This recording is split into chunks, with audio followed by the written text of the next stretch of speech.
ಸರಿಯೋ ತಪ್ಪು L&T ಅಂತ ಒಂದು ಕಂಪ್ನಿಗೆ ಕೊಟ್ಬಿಟ್ಟಿದ್ದೀವಿ.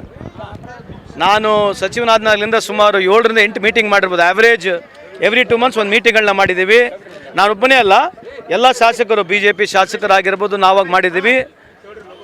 ಇದನ್ನು ನಾವೇನು ಯೋಚನೆ ಮಾಡಿದ್ವಿ ಆ ಗತಿಯಲ್ಲಿ ಆ ಕೆಲಸ ನಡೀತಾ ಇಲ್ಲ, ಅದಕ್ಕೆ ಅವರು ಒಪ್ಕೊಂಡಿದ್ದಾರೆ. ನಾವು ಭಾಳಷ್ಟು ಮೀಟಿಂಗ್ಗಳನ್ನ ಮಾಡಿ ಈಗ ಇಂಪ್ರೂವೈಸ್ ಆಗಿದೆ, ಏನೋ ವೇಗದ ಗತಿಯಲ್ಲಿ ಕೆಲಸ ನಡೀತಾ ಇದೆ. ನಮಗೇನು ಲಾಸ್ಟ್ ಡಿಸೆಂಬರಿಗೆ ಅವ್ರು ಕೊಡಬೇಕಾಗಿತ್ತು, ಅದು ಕೊಟ್ಟಿಲ್ಲ. ಬಹುಶಃ ಇನ್ನೊಂದು 4-5 months I should speak honestly, ಯಾಕಂದರೆ ಸುಳ್ಳು ಹೇಳೋಕ್ಕಾಗಲ್ಲ. ಬಹುತೇಕ ಇನ್ನು 5-6 ತಿಂಗಳುಗಳಲ್ಲಿ 100% ಆಗಲಿದ್ರು ಕೂಡ 70-80% ವಾಟ್ರು ಈ ಹುಬ್ಬಳ್ಳಿ ಧಾರವಾಡ ಜನಕ್ಕೆ ಕೊಡ್ತಕ್ಕಂಥ ಕೆಲಸ ಆಗುತ್ತೆ ಅಂತೇಳಿ ನಾನು ಪ್ರಾಮಿಸ್ ಮಾಡ್ಬೋದು ನಿಮಗೆ. ಒಂದು ಪ್ಲಾನ್ ಇಲ್ಲ, ಒಂದು ಯೋಚನೆ ಇಲ್ಲ. ನೀವು ಭಾಷಣದಾಗ ಹೇಳಿದ್ರಿ ಮುಂದೆ ರೋಡ್ ಮಾಡ್ಕೊಂಡು ತಗೋತಾರೆ, ಹಿಂದೆ ತೆಗಿತಾರೆ, ಮತ್ತೆ ಮುಚ್ಕೊಂಡು ತಗೋತಾರೆ, ಮತ್ತೆ ತೆಗೆದು ಏನಾಗ್ತಾ ಇದೆ ಈ ವ್ಯವಸ್ಥೆ ಹೆಂಗಿದೆ ಸರ್? ಈಗ ವ್ಯವಸ್ಥೆಗಳು ಹೆಂಗಿದೆ ಅಂತಂದ್ರೆ, ನಾವು ಹಳ್ಳಿಗಳಲ್ಲಿ ಒಂದು ಸುವರ್ಣಗ್ರಾಮ ಅಂತ ಕಾಂಕ್ರೀಟ್ ರೋಡ್ ಮಾಡ್ತೀವಿ. ಅದಾದಮೇಲೆ 3G ರೋಡ್ ಬರ್ತದೆ, 4G ರೋಡ್ ಬರ್ತದೆ, ಆಮೇಲೆ 24/7 ಡ್ರಿಂಕಿಂಗ್ ವಾಟರ್ ಆಮೇಲೆ ತರ್ತೀವಿ. ಮಗ ಆ ಕಾಂಕ್ರೀಟ್ ಹೊಡಿಬೇಕು. ಈ ವ್ಯವಸ್ಥೆ ಇರ್ತಕ್ಕಂಥದ್ದು ನಿಜ ಇದೆ, ಅದೇನು ಮಾಡೋಕ್ಕೆ ಬರೋದಿಲ್ಲ. ಸೊ ಈ ವ್ಯವಸ್ಥೆ ಹಿಂಗೆ ಎದ್ದುಕೊಂಡು ಕುಂಟ್ಕಂತಲೇ ಹೋಗಬೇಕು. ಈ ವ್ಯವಸ್ಥೆಯಲ್ಲಿ ನಾವೆಲ್ಲರೂ ಕಾಣಿರ್ತೀವಿ. ಇದರಿಗೆ ನಾನೊಬ್ಬನೇ ಅಂತಲ್ಲ, we all in system we are failed. ಈಗ ನಾವು ಕಾಂಕ್ರೀಟ್ ರೋಡ್ ಮಾಡ್ತೀವಿ, ಕಾಂಕ್ರೀಟ್ ರೋಡ್ ಆದಮೇಲೆ ಪೈಪ್ಲೈನ್ ಹಾಕೋಕ್ಕೆ ಹೋಗ್ತೀವಿ.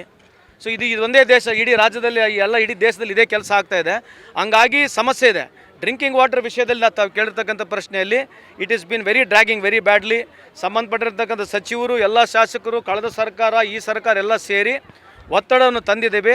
ಬಹುತೇಕ ಇನ್ನೊಂದು 5-6 ತಿಂಗಳಲ್ಲಿ ನಿಮಗೆ 60-70% ಹುಬ್ಬಳ್ಳಿ ಧಾರವಾಡನಲ್ಲಿ ಡ್ರಿಂಕಿಂಗ್ ವಾಟರ್ ವ್ಯವಸ್ಥೆ ತಪ್ಪಿಸ್ಕೊಡ್ತೀವಿ ಅಂತ ಈ ಸಂದರ್ಭ ಕೇಳಲಿಕ್ಕೆ ಇಚ್ಛೆ ಬಯಸ್ತೀನಿ.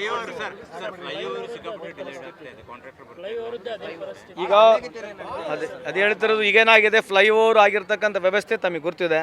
ರೀಸನಿಂಗ್ ಬಿಯಾಂಡ್ ಅನ್ರೀಸನಿಂಗ್ ಇದೆ. ನಾನು ಮಾತನಾಡೋಕ್ಕೆ ಹೋಗೋದಿಲ್ಲ. ಇವತ್ತು ನಿನ್ನೆ ತಾನೇ ಮೀಟಿಂಗ್ ಕೂಡ ಮಾತನಾಡಿದ್ದೀವಿ. ಸೊ ಇನ್ನೂ ಇರ್ತಕ್ಕಂಥ ಪೆಂಡಿಂಗ್ ವರ್ಕು ಅವರು ಭಾಳ ಜಲ್ದಿನೇ ಮಾಡಿಕೊಡ್ತೀವಿ ಅಂತ ಹೇಳಿದ್ದಾರೆ. ಬಟ್ ಅದು ಕೇಸ್ ಆದಾಗಲಿಂದ ಅವ್ರ ಹತ್ರ ಅಬ್ಸ್ಕಾಂಡಿಂಗ್ ಆಗಿದ್ದಾರೆ, ಅವ್ರನ್ನ ಸಿಕ್ಕಿಲ್ಲ ನನಗೆ. But I will be calling ದಮ್.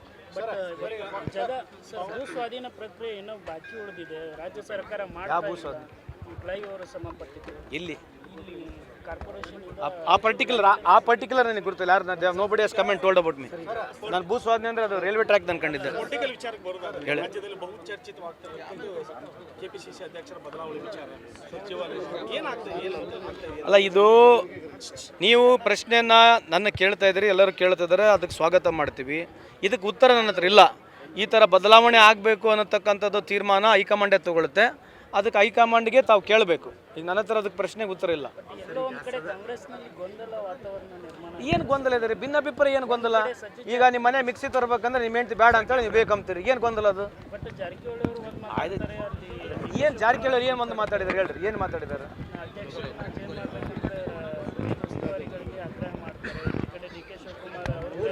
ಅದಕ್ಕೆ ರೀ ನೀವು ಅದಕ್ಕೆ ಯಾರು ಹೇಳಿದಾರ ಮಾತು? ಜಾರಕಿಹೊಳಿ ಸಾಹೇಬ್ರು ಹೇಳಿದಾರೆ. ನೀವು ಅವ್ರನ್ನ ಕೇಳ್ಬಿಟ್ರೆ ಮ್ಯಾಟ್ರ್ ಮುಗಿತಲ್ಲ. ಹೌದು ಹೌದು ಹೌದು, ನೀವು ಸರ್ಕಾರದಲ್ಲಿ ಮಿನಿಸ್ಟರ್, ಕರೆಕ್ಟ್. ಈಗ ಪೂರ್ಣ ಪ್ರಮಾಣದ ಅಧ್ಯಕ್ಷರು ಬೇಕು ಅಂತ ಶಿವಣ್ಣ, ಅದು ಸರ್ಕಾರದ್ದು ಅಲ್ಲ, ಅದು ಇಟ್ಸ್ ಪಾರ್ಟಿದು. ಪಾರ್ಟಿ ವಿಷಯದಲ್ಲಿ ಜಾರಕಿಹೊಳಿ ಸಾಹೇಬ್ರು ಮಾತನಾಡಿದ್ದಾರೆ, ಅವ್ರ ವೈಯಕ್ತಿಕ ಅಭಿಪ್ರಾಯ ಅದು. ಸೊ ನಮ್ಮೆಲ್ಲರ ಅಭಿಪ್ರಾಯ ಆಗೋದಿಲ್ಲ. ಸೊ ಅವ್ರನ್ನೇ ಕೇಳಿ, ಯಾಕಂದ್ರೆ ಇದು ವರ್ಕಿಂಗ್ ಪ್ರೆಸಿಡೆಂಟ್ ಆಲ್ಸೋ. ಅವ್ರು ಯಾವ ರೆಫರೆನ್ಸ್ ಯಾವ ಕಾಂಟೆಸ್ಟ್ನಲ್ಲಿ ಹೇಳಿದ್ರೆ ನನಗೆ ಕೇಳಿಲ್ಲ, ಗುರ್ತು ಕೂಡ ಇಲ್ಲ. ಸೊ ನಾನೇನು ಹೇಳೋಕ್ಕೆ ಹೋಗೋದು, ಅದಕ್ಕೆ ತಪ್ಪರ್ಥ ಆಗೋದು, ಮತ್ತು ಇನ್ನೊಂದಕ್ಕೆ ಅದಕ್ಕೆ ಹೋಗಿ ಇನ್ನೊಂದು ಕೌಂಟ್ರ್ ಕೊಡೋದಾಗುತ್ತೆ. So I am always away from such things.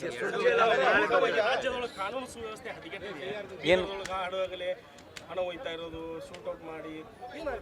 ಅಲ್ರಿ, ಒಂದು ಈ ಥರದ್ದು ಆಗಿರ್ತಕ್ಕಂಥದ್ಗೆ ಅದಕ್ಕೆ ಯಾರೂ ಸಪೋರ್ಟ್ ಮಾಡಲ್ಲ, ಆಗಿದೆ, ಅದಕ್ಕೆ ಸರ್ಕಾರ ಆ್ಯಕ್ಟ್ ಮಾಡ್ತೀವಿ. ಇದು ಕಾನೂನು ಸುವ್ಯವಸ್ಥೆ ಹೋಗ್ಬಿಟ್ಟಿದೆ ಅಂದ್ರೆ ಏನರ್ಥ? ಈ ಥರ ಪ್ರಶ್ನೆ ಕೇಳಿದ್ರೆ ಸರಿಯಲ್ಲ ರವಿ ಅವ್ರು. ಯಾಕೆ ನಾನು ನಿಮ್ಗೆ let me complete. So my request to you is you can ask questions. ಈ ಥರ 7 ಕೋಟಿ ಜನಸಂಖ್ಯೆಯಲ್ಲಿ ಈ ಥರ ಎಲ್ಲ ಸಾರ್ವಜನಿಕ ಜೀವನದಲ್ಲಿ ದಿನಕ್ಕಿಂತ ಹಾಗೆ ಆಗ್ತಿರ್ತವೆ. ಅದಕ್ಕೆ ಈ ಸಣ್ಣ ಕೇಸ್ ಆದ ತಕ್ಷಣ ಅಥವಾ ಈ ಯಾವುದೇ ಕೇಸ್ ಆದ ತಕ್ಷಣ ಕಾನೂನಿನ ಸುವ್ಯವಸ್ಥೆ ಹದಗೆಟ್ಟಿದೆ ಅಂತ ಹೇಳ್ತಕ್ಕಂಥದ್ದು ಸರಿಯಿಲ್ಲ ಅಂತ ನನ್ನ ಅಭಿಪ್ರಾಯ ಅಷ್ಟೇ.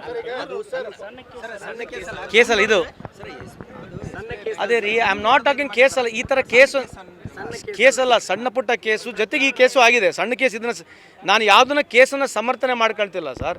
ಈ ಥರ ಆದಾಗ ಗೌರ್ಮೆಂಟ್ ರಿಯಾಕ್ಟ್ ಮಾಡೇ ಮಾಡ್ತದೆ. BJP ಗೌರ್ಮೆಂಟ್ ಇರಲಿ, ಕಾಂಗ್ರೆಸ್ ಗೌರ್ಮೆಂಟ್ ರಿಯಾಕ್ಟ್ ಮಾಡ್ತದೆ. ಈ ಥರ ಇನ್ಸ್ಟೆನ್ಸ್ ಆಯ್ತು sir, I don't deny it sir, I am not defending it. ನಾನು ಅದಕ್ಕೆ ಸಣ್ಣ ಕೇಸ್ ಅಂತ ಹೇಳಿಲ್ಲ. ಈ ಸಣ್ಣ ಪುಟ್ಟ ಕೇಸ್ ಕೂಡ ಆಗ್ತಿರ್ತವೆ. ನೀವೆಲ್ಲದಕ್ಕೂ ಕಾನೂನನ್ನು ಸುವ್ಯವಸ್ಥೆ ಅಂದ ತಕ್ಷಣ ಕಾನೂನು ಇದ್ದೇ ಇದೆ. ಎಲ್ಲ ಸರ್ಕಾರಗಳು ಕಾನೂನು ಇರ್ತದೆ. Crime is always a part. Even in America you go there is a crime. Even you come to London also, there is a crime. So crime is a part of a society for which government is definitely going to react to it. ಎಲ್ಲ ಪಕ್ಷಕ್ಕೂ ಮತ್ತು ಸರ್ಕಾರಕ್ಕೆ ಏನಾದ್ರು ಅಂತರ ಇದೆಯಾ? ಗೊಂದಲ ಆಗ್ತಾ ಇದೆ, ಆಡಳಿತದ ಮೇಲೆ ಪರಿಣಾಮ ಬೀರ್ತಾ ಇದೆ. ಇಲ್ಲ, ಆ ಥರ ಏನಿಲ್ಲ. I don't agree to it. ನೀವು ಕೇಳಿರ್ತಕ್ಕಂಥ ಪ್ರಶ್ನೆ ಸಮಂಜಸವಾಗಿದೆ, ಬಟ್ ಇಂಪ್ಲಿಮೆಂಟಿಗೆ ಸರ್ಕಾರಕ್ಕೆ ನಾವು ಮಾಡ್ತಕ್ಕಂಥ ಪ್ರೋಗ್ರಾಮ್ಸ್ಗೆ ಆ ಥರದ್ದೇನು ಡಿಫ್ರೆನ್ಸ್ ಇಲ್ಲ. ಹೌದು, ನಾಳೆ ಸುರ್ಜೇವಾಲಾ ಸಾಹೇಬರು ಅಧ್ಯಕ್ಷರು ಬರ್ತಾ ಇದ್ದಾರೆ. ಒಂದು ನಮ್ಮ ಗಾಂಧಿ ಭಾರತ್ ಅಂತಕ್ಕಂಥ 21ನೇ ತಾರೀಕು ಬರ್ತಕ್ಕಂಥ ಕಾರ್ಯಕ್ರಮದಲ್ಲಿ ರಾಹುಲ್ ಗಾಂಧಿಯವರು, ನಮ್ಮ ಮಲ್ಲಿಕಾರ್ಜುನ್ ಖರ್ಗೆ ಸಾಹೇಬರು ಬರ್ತಾ ಇದ್ದಾರೆ. ಆ ಕಾರ್ಯಕ್ರಮ ಯಶಸ್ವಿ ಆಗಲಿಕ್ಕೆ ಈ ಕಡೆ ಭಾಗದ 4-5 ಜಿಲ್ಲೆಗಳಿಂದ ಎಲ್ಲ ಪ್ರಮುಖರನ್ನ ಕರೆಸಿ ಹೆಚ್ಚಿನ ಜನ ಸೇರಿಸಲಿಕ್ಕೆ ಆ ಕಾರ್ಯಕ್ರಮ ನಾಳೆ ಮೀಟಿಂಗ್ ಇದೆ, ಆಯೋಜನೆ ಮಾಡಿದ್ದೇವೆ. ಸರ್, ನೀವೇ ನನ್ನ ಎಲ್ಲಿ ಕೇಳ್ತೇವೆ ಸರ್ ಪ್ರಶ್ನೆ? ನಾನು ಪ್ರತಿ ಸಲ ಬಂದರೂ ಅದನ್ನೇ ಕೇಳ್ತೀರಿ. ಎಲ್ಲಿ ಹೇಳೋಣ ಸರ್? ಈ ಪವರ್ ಶೇರಿಂಗ್ ವಿಷಯ ಏನೇ ಇದ್ರೂ ಹೈಕಮಾಂಡ್ ತಗೊಳುತ್ತೆ. ನೀವು ಅದು ಬಿಟ್ಟು ಬೇರೆ ನನ್ನ ಕೇಳಿ ಸರ್. ನನ್ನ ಯಾಕೆ ನೀವು ಹಂಗೆ ಕೇಳ್ತೀರ ಅಂತ ಆಗೋಲ್ಲ.